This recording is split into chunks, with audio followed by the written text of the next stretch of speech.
ఎప్పుడైతే ప్రైవేటీకరణ స్టార్ట్ అయిందో, ఇప్పుడు పివి నరసింహరావు పుణ్యమా అని గ్లోబలైజేషన్ అని చెప్తారు కదా, అక్కడి దాకా బీసీలకు కోటా లేదు.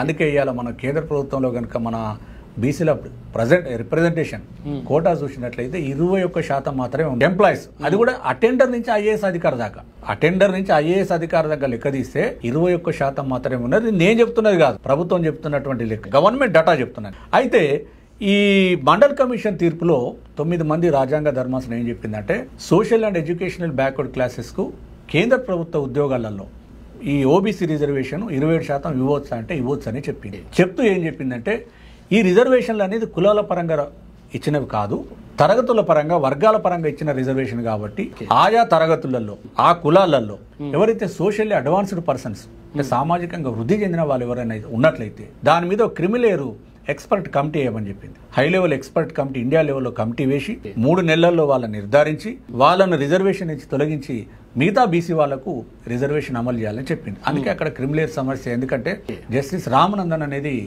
ఆ జస్టిస్ గారి వేసినటువంటి కమిటీ, ఆ కమిటీ ద్వారా బీసీలలో క్రిమిలేర్ పెట్టిరు. అందుకే ఇప్పుడు మీరు ఏ అప్లికేషన్ చేసినా బీసీలో నాన్ క్రిమిలేర్ అని అప్లై చేయాలి. ఆదాయమే కాదు 6 క్రైటీరియాలు ఉన్నాయి. చాలా మందికి తెలియదు, ఆదాయం ఒక్కటే తెలియదు 8 లక్షలు. ఇప్పుడు ఆ ప్రభుత్వం ఇచ్చినటువంటి 1993లో ఇచ్చిన జీవో, కేంద్ర ప్రభుత్వం ఇచ్చింది, 6 క్రైటీరియాలు పెట్టి ఎవరు క్రిమిలేర్ అవుతారు. అసలు ఆ రోజు నిజంగా మీరు 10 పేజీలే ఉంటుంది. జస్టిస్ రామానందన్ ఇచ్చిన చాలా ఎక్స్ట్రాడనరీ ఎక్స్పర్ట్ గా ఇచ్చిన, సైంటిఫిక్ ఇచ్చిండు.